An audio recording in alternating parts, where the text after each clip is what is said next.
إن الحمد لله نحمده ونستعينه ونستغفره ونعوذ بالله من شرور أنفسنا ومن سيئات أعمالنا. من يهده الله فلا مضل له ومن يضلل فلا هادي له، وأشهد أن لا إله إلا الله وحده لا شريك له، وأشهد أن محمدا عبده ورسوله.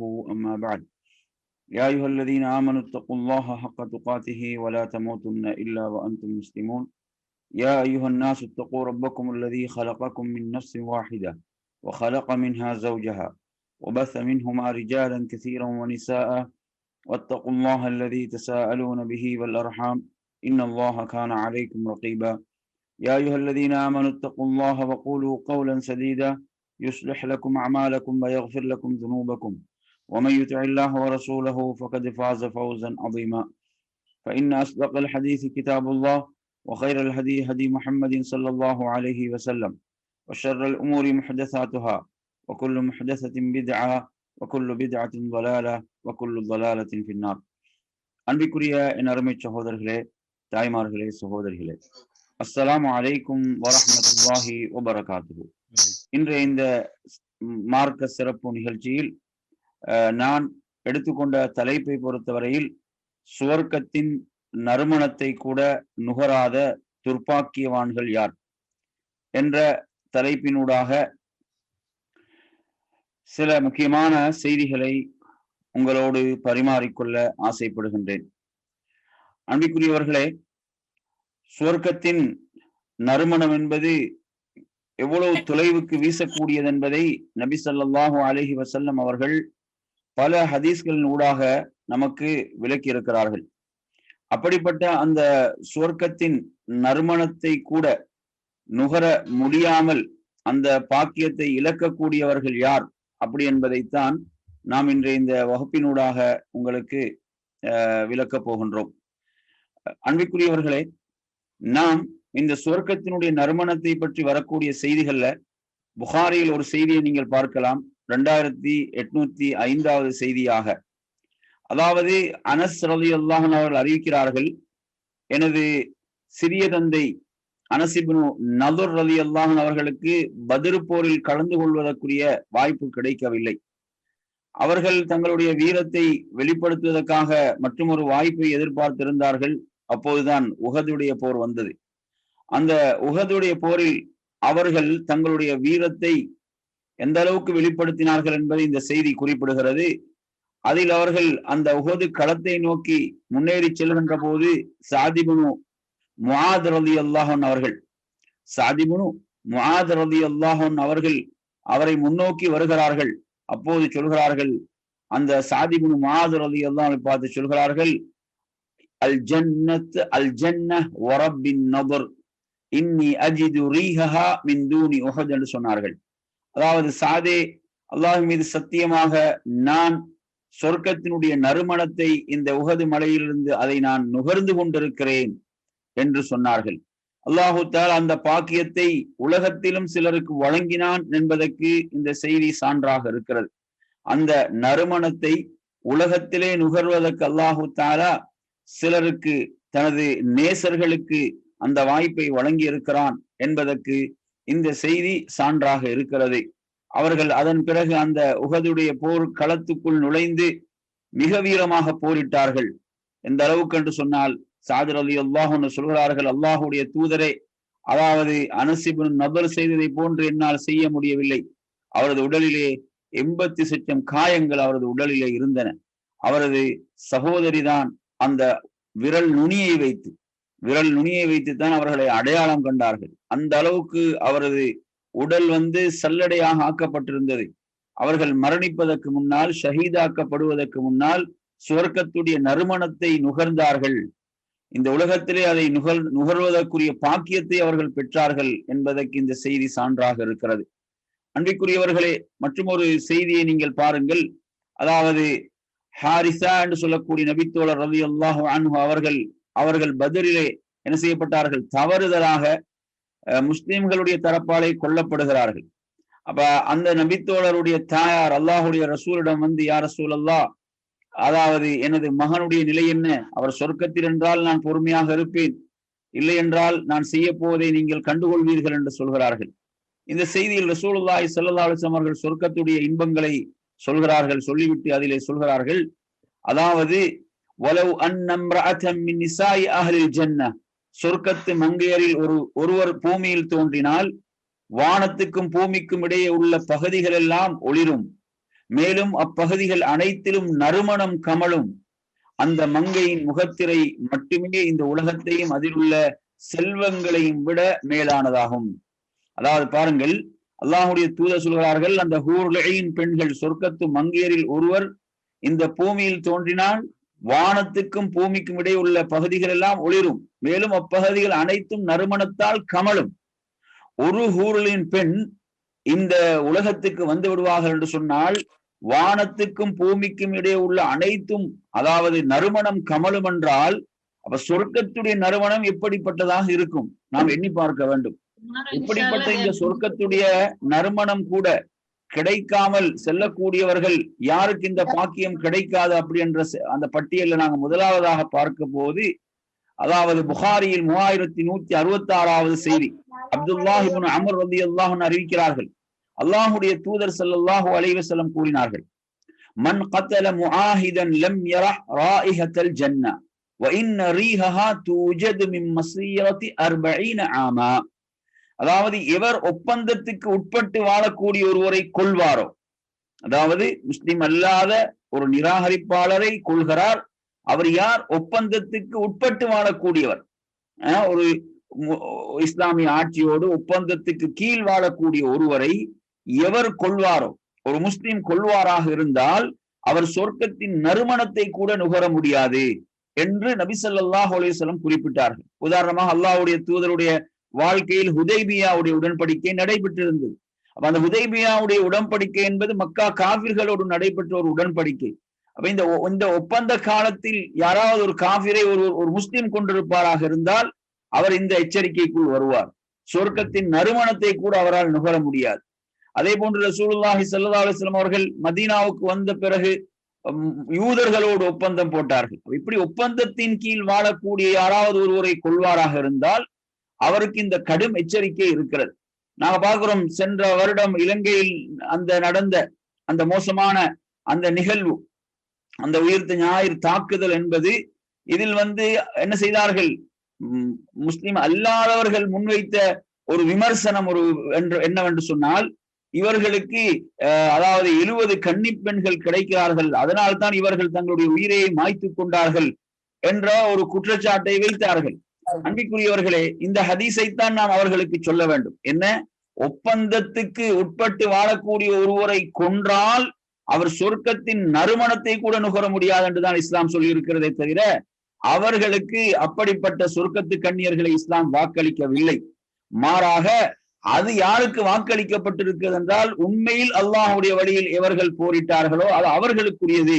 அநியாயமாக அப்பாவி மக்களை கொன்றவர்களுக்கு இந்த கடும் எச்சரிக்கை தான் இருக்கிறது என்பதைத்தான் நாம் அவர்களுக்கு புரிய வைக்க வேண்டும்.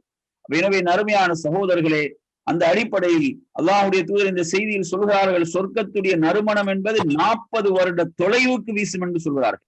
அதனுடைய 40 வருட தொலைவுக்கு அதனுடைய நறுமணம் வீசும் என்று சொல்கிறார்கள். அப்ப அப்படிப்பட்ட அந்த சொர்க்கத்துடைய நறுமணமே அவர்களுக்கு கிடைக்காது. அப்ப இந்த தலைப்பில் நாம் இந்த செய்திகளை சொல்வதன் நோக்கம் என்ன? இப்படியான தவறுகளை நாம் செய்துவிடக் கூடாது, இப்படியான தவறுகளில் நாம் வீழ்ந்து விடக்கூடாது என்பதற்காகத்தான் இந்த தலைப்பின் ஊடாக இந்த செய்திகளை உங்களுக்கு சொல்கிறேன். எனவே நறுமையான சகோதரர்களே, இன்னும் சில ரிவாயத்துக்களில் அது 70 வருட தொலைவென்றும் வருகிறது. என்ன? அந்த சொர்க்கத்துடைய நறுமணம் பல ரிவாயத்துக்களில் வருகிறது. என்ன அறிஞர்கள் சொல்வார்கள் என்றால், அவருடைய குற்றத்துக்கு பாவத்துக்கு ஏற்ப அந்த பாக்கியத்தை விட்டு அவர்கள் தூரப்படுத்தப்படுவார்கள் என்ற விளக்கத்தை அதற்கு அறிஞர்கள் வழங்குவார்கள். அடுத்து நாம் இரண்டாவது பார்ப்போம். என் அருமை சகோதரர்களே, இந்த செய்தியை நீங்கள் புகாரியில் 7150வது செய்தியாக பார்க்கலாம். அதாவது உபைதுல்லா இப்னு ஜியாத் என்பவர் நபித்தோழர்கள்ல மாகில் இப்னு யசார் ரலியல்லாஹு அன்ஹு அவர்கள் நோய்வாய்ப்பட்டிருக்கிறார்கள், மரணப்படுக்கையில் இருக்கிறார்கள். அவர்களை நோய் விசாரிப்பதற்காக வருகிறார்கள். அப்படி வந்த சந்தர்ப்பத்தில் அவர் என்ன செய்கிறார்?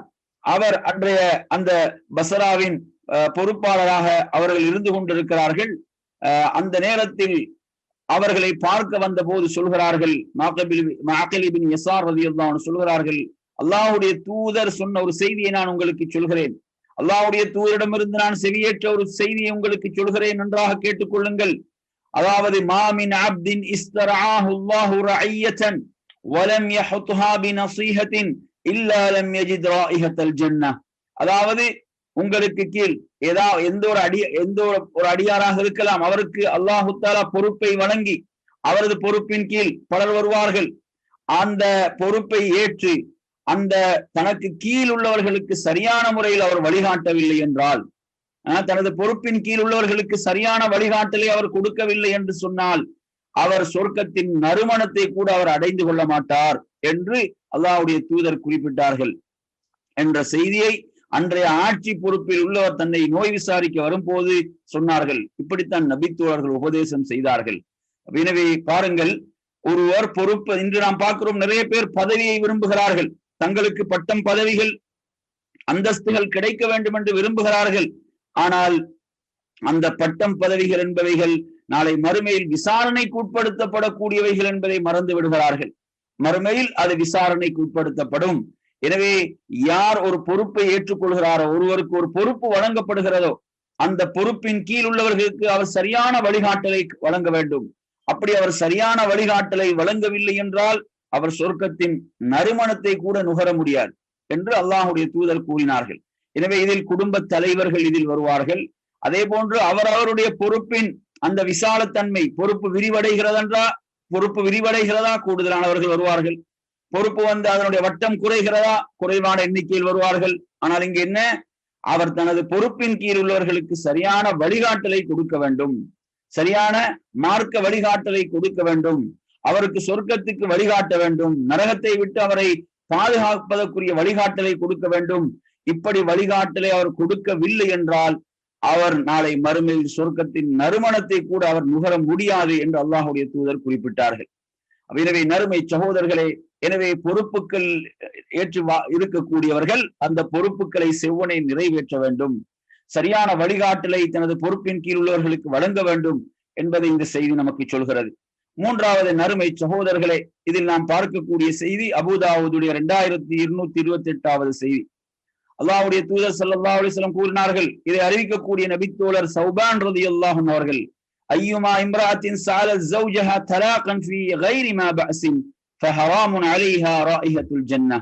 எந்த ஒரு பெண்ணாவது ஒரு தக்க காரணமின்றி தனது கணவனிடமிருந்து விவாகரத்து கோருவாளாக இருந்தால் அவளுக்கு சொர்க்கத்தின் நறுமணம் ஹராம் என்று அல்லாஹ்வுடைய தூதர் சொன்னார்கள். அதாவது இஸ்லாம் மிக முக்கியமாக ஒரு கவனிக்கக்கூடிய அடிப்படையான ஒரு விஷயம்தான் ஒரு குடும்ப வாழ்க்கை என்பது. ஒரு கணவன் மனைவி ஊடாக கட்டியெழுப்பப்படுகின்ற அந்த இல்லற வாழ்க்கை, குடும்ப வாழ்க்கை, அதன் மூலம்தான் ஒரு குடும்பம், அதன் ஒரு சமூகம் கட்டியெழுப்பப்படுகிறது.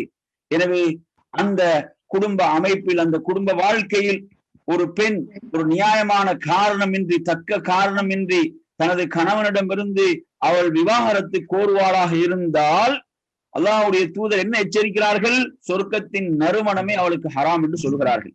எனவே நறுமை சகோதரர்களே, அதாவது ஒரு நியாயமான காரணம் இல்லாமல் ஒரு பெண் என்ன செய்யக்கூடாது, விவாகரத்து கோரக்கூடாது. சில பொழுதுகள் அந்த காரணத்தை அந்த பெண்ணுக்கு சொல்ல முடியாமல் இருக்கலாம், அது பிரச்சனை இல்லை. அந்த பெண்ணுக்கு அந்த காரணத்தை வெளிப்படையாக சொல்ல முடியாமல் இருக்கலாம். ஆனால் நியாயமான காரணம் அவளுக்குள் இருந்தால் அது குற்றம் இல்லை. நியாயமான காரணம் இருக்கிறது, அந்த காரணத்தை அவளுக்கு வெளிப்படுத்தி சொல்ல முடியாது என்றால் அது தவறில்லை. ஆனால் அப்படி எந்த காரணம் இன்றி ஒரு பெண் அல்லது போலியான காரணங்களை உருவாக்கி அப்படி அந்த பெண் விவாகரத்து கோருகின்ற போதும் இந்த எச்சரிக்கைக்குள் அவள் வருவாள். எனவே நறுமை சகோதரர்களே, ஏன் இஸ்லாம் இவ்வளவு இதை சொல்கிறது என்றால், ஒரு குடும்ப அமைப்பு என்பது அதாவது சீர்கெட்டு செல்லும் போது அதனால் பிள்ளைகளுடைய வாழ்க்கை சீர்கெட்டு செல்கின்றன. அதன் பிறகு அதன் மூலம் அந்த குடும்பம் அது சமூகத்துடைய சீர்கேட்டுக்கு காரணமாக அமைந்து விடுகிறது. எனவே நறுமை சகோதரர்களை நாம் பார்க்கிறோம், அல்லாஹ்வுடைய தூதரிடம் ஒரு பெண்மணி வருகிறாள்.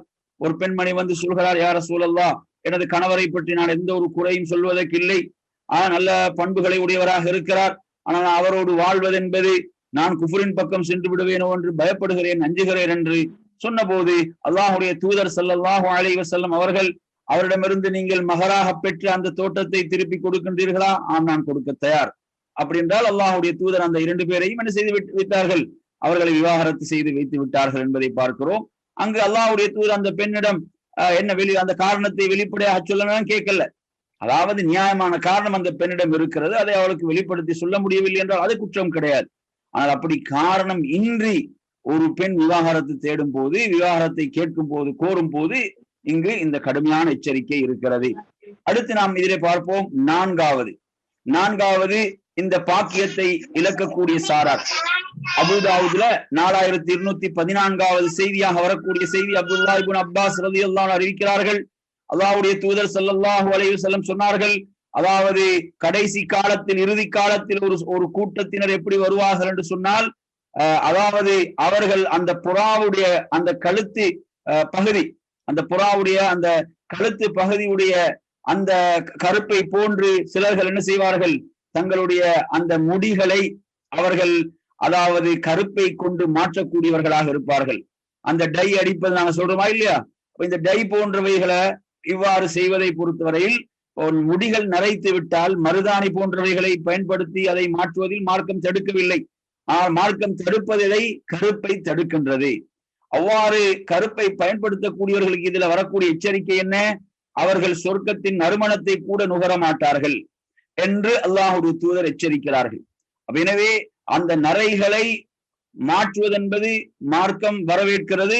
ஆனால் கருப்பல்லாத ஏனைய நிறங்கள், மருதாணி போன்ற நிறங்களின் மூலமாக அதை மாற்றலாம், அதற்கு அனுமதி இருக்கிறது. ஆனால் இங்கு எச்சரிக்கை எதற்கு வருகிறது, அந்த கருப்பின் மூலம் மாற்றுவார்களாக இருந்தால் அல்லாஹ்வுடைய தூதர் எச்சரிக்கிறார்கள், அவர்கள் சொர்க்கத்தின் நறுமணத்தை கூட நுகராதவர்கள், சொர்க்கத்தின் நறுமணத்தை கூட நுகராதவர்கள் என்று அல்லாஹ்வுடைய தூதர் எச்சரிக்கிறார்கள். எனவே இதில் நாம் மிக எச்சரிக்கையாக இருக்க வேண்டும். இது நாம் இதில் பார்க்கக்கூடிய நான்காவது விடயமாக இருக்கிறது. அடுத்து நாம் வருவோம், இந்த பாவத்தில் எச்சரிக்கப்பட்ட 5வது சாரார் யார் என்றால், இந்த செய்தியை பொறுத்தவரையில் இதை நீங்கள் அஹ்மதில் 6592வது செய்தியாக நீங்கள் பார்க்கலாம். அப்துல்லாஹ் இப்னு அமர் ரலியல்லாஹு அன்ஹு அறிவிக்கிறார்கள், அல்லாஹ்வுடைய தூதர் ஸல்லல்லாஹு அலைஹி வஸல்லம் சொன்னார்கள், மன் இத்தஆ இலா கைரி அபீஹி லம் யரா ராயிஹத்தல் ஜன்னah, அதாவது இவர் தனது தந்தை அல்லாத ஒருவரை தந்தை என்று அழைப்பாரோ அவர் சொர்க்கத்தின் நறுமணத்தை கூட நுகர மாட்டார் என்று அல்லாஹ்வுடைய தூதர் ஸல்லல்லாஹு அலைஹி வஸல்லம் சொன்னார்கள். அதனுடைய நறுமணம் இருக்கிறதே, அது 70 வருட தொலைவுக்கு வீசக்கூடியது என்று சொன்னார்கள். எனவே இந்த மனிதர் 70 வருட தொலைவுக்கு அந்த பாக்கியத்தை நுகர முடியாமல் போய்விடுகின்ற அளவுக்கு எச்சரிக்கப்படுகிறது. யாருக்கு இந்த எச்சரிக்கை, யார் தனது தந்தை அல்லாத, தன்னை பெற்றெடுக்காத ஒருவரை தந்தை என்று அழைப்பாரோ, தன்னை பெற்றெடுக்காத ஒருவரை தாய் என்று அழைப்பாரோ அவர்களுக்கு தான் இந்த எச்சரிக்கை. எனவே இஸ்லாம் என்ன சொல்கிறது, அல்லாஹ் தஆலா அல் குர்ஆனிலே சொல்கிறான், உதுஊஹும் லிஆபாஇஹிம் ஹுவ அக்ஸது இன்தல்லாஹ், அவர்களுடைய பெற்றோர்களை கொண்டு நீங்கள் அவர்களை அழையுங்கள், அதுதான் அல்லாஹ்விடத்தில் நீதியானது, நேர்மையானது என்று அல்லாஹ் தஆலா குறிப்பிடுகிறான். எனவே அவர்களுடைய பெற்றோரை தெரியவில்லையா, அவர்கள் உங்களுக்கு இஸ்லாத்தில் சகோதரர்கள் என்று குர்ஆன் சொல்கிறது. எனவே அருமை சகோதரர்களே, அதாவது ஒருவர் இவர் எனது தந்தை அல்ல, இவர் என்னை பெற்றெடுத்தவர் அல்ல என்பதை தெரிந்தும் அவரை தந்தை என்று அழைப்பாராக இருந்தால், அவரை தாய் என்று அழைப்பாராக இருந்தால் அவருக்குரிய கடுமையான எச்சரிக்கையாக இந்த எச்சரிக்கை வருகிறது. எனவே இதில் மிக முக்கியமாக கவனிக்க வேண்டிய ஒரு பகுதிதான், பிள்ளைகளை வளர்க்கின்ற போது, பிள்ளைகளை தத்தெடுத்து வளர்க்கின்ற போது அந்த வளர்ப்பு பிள்ளைகள் விஷயத்திலும் இந்த சட்டங்கள் பேணப்பட வேண்டும். ஏனென்றால் இஸ்லாம் போலியான உறவுகளை ஒருபோதும் அங்கீகரிக்கவில்லை, உண்மையான உறவுகளைத்தான் இஸ்லாம் அங்கீகரிக்கிறது. எனவே உறவு என்பது அல்லாஹ் படைத்த ஒன்று. எனவே அல்லாஹ் படைத்த அந்த உறவு அது பேணப்பட வேண்டும். அல்லாஹ் உருவாக்காத உறவுகளை எல்லாம் நாம கற்பனையாக உருவாக்கி கொண்டு அவைகளை உறவுகளை போன்று பேணுவது நமக்கு முடியாது. அதே நேரத்தில் நாம் இஸ்லாமிய சகோதரத்துவம் என்பதை பேணலாம் என்பதை நமக்கு மார்க்கம் வழிகாட்டுகிறது. எனவே அருமையான சகோதரர்களே, இந்த எச்சரிக்கைக்குள் வரக்கூடிய 5வது சாராராக நாம் இந்த சாராரை அடையாளப்படுத்தலாம். அடுத்து நாம் வருவோம், இதிலே 6வது சாரார் முஸ்லிம்ல வரக்கூடிய செய்தி 5704வது செய்தியாக இடம்பெறுகிறது. அபூ ஹுரைரா ரலியல்லாஹு அன்ஹு அறிவிக்கிறார்கள், அல்லாஹ்வுடைய தூதர் ஸல்லல்லாஹு அலைஹி வஸல்லம் சொன்னார்கள், சின்ஃபானி மின் அஹ்லின் நார், 2 சாரார்கள் நரகத்துக்குரியவர்கள், லம் அரஹுமா, இன்னும் நான் அவர்களை பார்க்கவில்லை என்று சொல்லிவிட்டு அல்லாஹ்வுடைய தூதர் சொல்கிறார்கள், கௌமும் மஅஹும் சியாத்துன் கஅத்னாபில் பக்கர் யضربون بها الناس, அதில் ஒரு சாரார் யார் என்றால் மாட்டுடைய வாளை போன்று அவர்கள் என்ன செய்வார்கள்? சாட்டைகளை வைத்திருப்பார்கள். அதை கொண்டு மக்களை துன்புறுத்துவார்கள், மக்களை வேதனைப்படுத்துவார்கள். இவர்களை நான் இன்னும் எனது வாழ்நாளில் பார்க்கவில்லை, என்ன பின்னால் வருவார்கள் என்பதைத்தான் அல்லாஹ்வுடைய தூதர் முன்னறிவிப்பு செய்கிறார்கள். இவர்கள் நரகத்துக்குரியவர்கள். யார்? மாட்டுடைய வாளை போன்று சாட்டைகளை வைத்திருப்பார்கள். இந்த ஹதீஸுக்கு அறிஞர்கள் சொல்லக்கூடிய விளக்கம் என்ன என்றால், அதிகாரத்தை என்ன செய்வார்கள்? மோசமாக பயன்படுத்தக்கூடியவர்கள். அதிகாரத்தை மோசமாக பயன்படுத்தி மக்களை அடக்குமுறைக்குள் ஆக்கக்கூடியவர்கள், மக்களை அடக்குபவர்கள், அநியாயமாக மக்களை அடக்குமுறைக்கு உட்படுத்துபவர்கள். இப்படிப்பட்டவர்கள் தான் இந்த எச்சரிக்கைக்குள் வருகிறார்கள். அவர்களுக்கு வழங்கப்பட்ட அதிகாரத்தை உரிய முறையில் அவர்கள் பயன்படுத்துவதற்கு தவறில்லை, அதை மார்க்கம் ஆர்வப்படுத்துகிறது. ஆனால் அதை அநியாயமாக மக்களை அடக்குவதற்கும் ஒடுக்குவதற்கும் பயன்படுத்துவார்களாக இருந்தால், அந்த அதிகாரத்தின் மூலம் அநியாயமாக மக்களை துன்புறுத்துவார்களாக இருந்தால் அவர்களைத்தான் இந்த செய்தி எச்சரிக்கிறது. அடுத்து அதே செய்தியில் மற்றொரு சாராரையும் அல்லாஹ்வுடைய தூதர் சொல்கிறார்கள், வனிசாஉன் காசியாத்துன் ஆரியாத், பெண்கள் ஆடை அணிந்தும் நிர்வாணமாக காட்சி அளிப்பார்கள். முமீலாத்தும் மாயிலாத் ரூசுஹுன்ன கஅஸ்னிமத்தில் புகுத், அவர்கள் என்ன செய்வார்கள்? அதாவது வளைந்து குலைந்து ஆண்களுடைய உள்ளங்களை எல்லாம் ஒரு தவறின் பால் தூண்டக்கூடிய அமைப்பில் அவர்களுடைய நடையுடைய பாவனைகள், அதே போன்று அவருடைய அந்த சிகை அலங்காரம், முடிகளுடைய அலங்காரம் ஒட்டகத்துடைய திமில்களை போன்று அவைகள் உயர்ந்து காணப்படும். இப்படிப்பட்ட இந்த மோசமான இந்த பெண்கள், இவர்கள் யார்? நரகத்துக்குரியவர்கள் மட்டுமல்ல, லா யதுகுல்னல் ஜன்னah, இவர்கள் சுவர்க்கத்தில் நுழைய மாட்டார்கள்.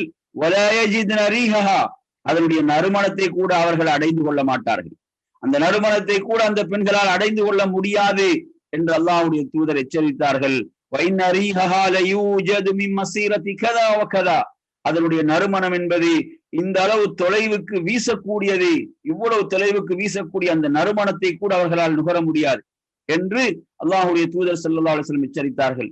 எனவே பெண்கள் சகோதரிகள் தங்களுடைய ஆடைகள் விஷயத்தில் இஸ்லாமிய வரையறைகளை வரம்புகளை பேண வேண்டும். அதே போன்று இஸ்லாமிய ஒழுக்கத்தை அவர்கள் பேண வேண்டும். தங்களுடைய வார்த்தைகள் நடையுடைய பாவனைகள் எல்லாம் இஸ்லாமிய வரையறைகள் வரம்புகளுக்கு உட்பட்டு இஸ்லாமிய ஒழுக்க விழுமியங்களை காக்கக்கூடிய அமைப்பிலே ஆக்கிக் கொள்ள வேண்டும் என்பதைத்தான் இந்த ஹதீஸ் வலியுறுத்துகிறது. அதற்கு மாற்றமாக நாங்கள் எல்லாம் இன்று நவீன பெண்கள் இந்த நவீன உலகில் அதற்கேற்ப நம்மை மாற்றிக்கொள்வோம் என்று சொல்லி இந்த அனாச்சாரங்களிலே கரைந்து போய் விடுவார்கள் என்றால் அவர்கள் இந்த எச்சரிக்கைக்குள் வருவார்கள் என்பதை மறந்துவிடக் கூடாது. எனவே அன்பிற்குரிய பெண்களே, சகோதர சகோதரிகளே, அதாவது நாம் இந்த இஸ்லாத்துடைய வரையறைகள் வரம்புகள் ஒழுக்க விழுமியங்களை பேண வேண்டும்.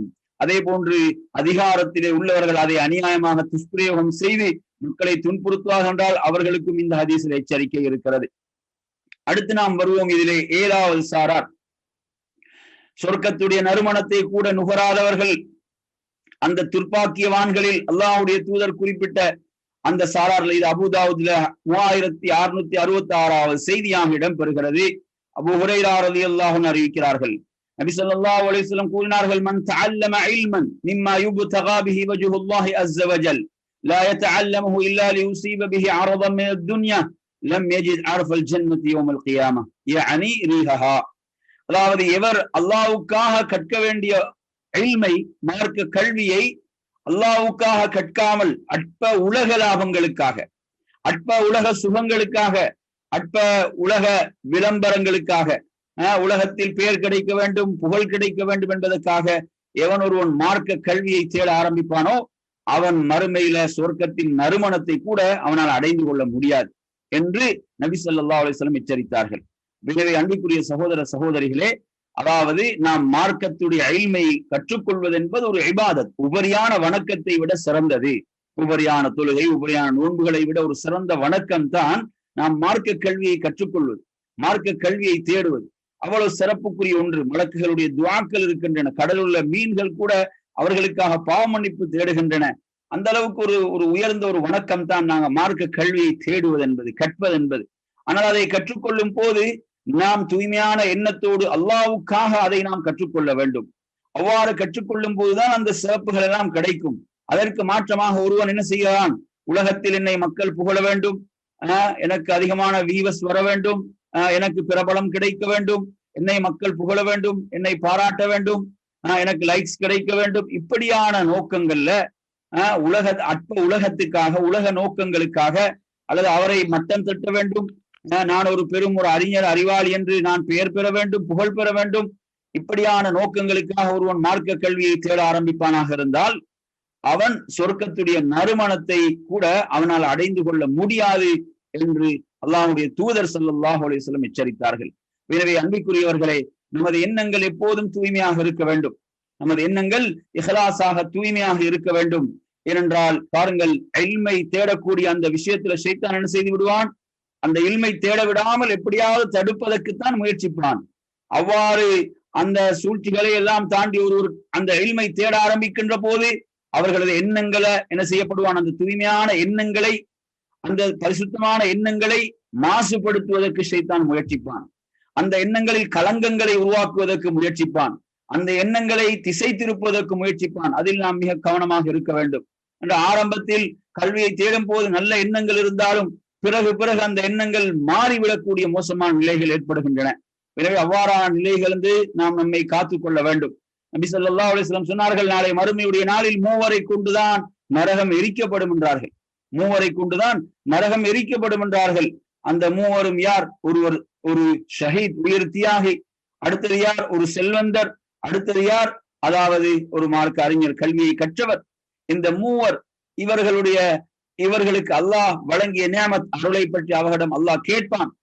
அந்த வீரர் என்ன சொல்வார்? நீ எனக்கு வழங்கிய வீரத்தின் மூலம் நான் உனது வழியிலே போரிட்டேன், நான் ஷஹீதாகினேன் அப்படி என்று சொல்லுவான். ஆனால் அல்லாஹு தஆலா என்ன சொல்வான்? அதாவது நீ ஷஹீதாகியது உண்மை என்றாலும் நீ அதை எனக்காக நீ செய்யவில்லை, நீ அதை செய்தது மக்கள் உன்னை புகழ வேண்டும், பாராட்ட வேண்டும், உன்னை ஒரு வீரன் என்று சொல்ல வேண்டும் என்பதற்காக செய்தார். எனவே இவனை கொண்டு போய் நரகத்திலே தள்ளிவிடுங்கள் என்று அல்லாஹ் கட்டளை பிறப்பிப்பான். அதே போன்றுதான் ஒரு செல்வந்தர், அவனுக்கு அல்லாஹ் வழங்கிய செல்வத்துக்குரிய கடமைகளை செய்தாயா என்று கேட்கும் போது அவனும் சொல்வான், உனது செல்வத்தை நான் இரவு பகலாக வாரி வாரி செலவு செய்தேன் என்பான். நீ செலவு செய்தது உண்மையானால் எனக்காக நீ செய்யவில்லை, மக்கள் உன்னை பாராட்ட வேண்டும், மக்களை உன்னை புகழ வேண்டும் என்பதற்காக செய்தாய். நரகத்தில் கொண்டு போய் அவன் தள்ளப்படுவான். அதே போன்று ஒரு அறிஞர், மார்க்கத்தை கற்றவர், அல்லாஹ் கேட்பான், உனக்கு வழங்கிய கல்வி என்ன செய்தாய்? அதை நான் மக்களுக்கெல்லாம் கற்றுக் கொடுத்தேன் என்று சொல்லுவான்.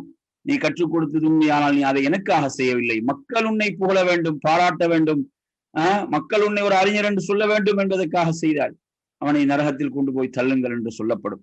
எனவே அன்பிற்குரியவர்களே, பாருங்கள், அதாவது எவ்வளவு பெரும் தியாகங்கள் எல்லாம் அல்லாஹ்விடத்தில் எந்த பெருமதி மற்றவைகளாக மாறுகின்றன அங்க தூய்மையான எண்ணங்கள் அங்கு இல்லாமல் போகின்ற போது.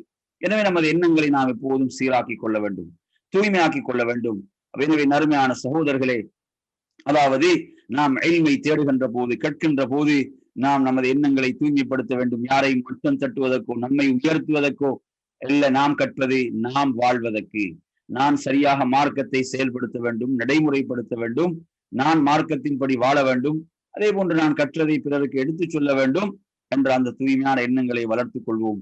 அதே போன்று இறுதியாக நறுமை சகோதரர்களே, அல்லாஹுடைய தூதர் ஸல்லல்லாஹு அலைஹி வஸல்லம் அவர்கள் சொன்னார்கள், இந்த ஹதீஸ் முனாஃபிக்கள் குறித்து வரக்கூடிய செய்தி, எனது உம்மத்தில் 12 முனாஃபிக்கள் அவர்கள் சுவர்க்கத்தில் நுழையவும் மாட்டார்கள், வலா யஜிதுன ரீஹா, அதனுடைய நறுமணத்தை கூட அவர்கள் நுகர மாட்டார்கள் என்று அல்லாஹுடைய தூதர் எச்சரித்தார்கள். இந்த ஹதீஸுக்கு விளக்கம் சொல்லும் போது அறிஞர்கள் சொல்கிறார்கள், இது முனாஃபிக்களுக்கு பொதுவான எச்சரிக்கையாக இந்த செய்தி, முனாஃபிக்களுக்கு பொதுவாக இந்த எச்சரிக்கை இருக்கிறது. அதே போன்று அல்லாஹுடைய தூதருடைய அந்த சமுதாயத்தில் காணப்பட்ட அங்கு வாழ்ந்த முனாஃபிக்கள் 12 பேரை அல்லாஹுடைய தூதர் இங்கு பெயர் குறிப்பிட்டு சொல்லவில்லை, அவர்களும் இந்த எச்சரிக்கைக்குள் வருவார்கள் என்பதை சொல்கிறார்கள். அன்பிற்குரிய நறுமையான சகோதரர்களே, இப்ப நாம் இன்றைய இந்த தலைப்பு ஏனென்றால், இவ்வாறு சொர்க்கத்தின் நறுமணத்தை கூட நுகராமல் ஒருவனை தடுத்து விடக்கூடிய இந்த மோசமான இந்த பாவங்கள், இவைகள் நமது வாழ்வில் நிகழ்ந்துவிடக் கூடாது. இவ்வாறான பாவங்கள் நம் மூலம் நிகழ்ந்துவிடக் கூடாது.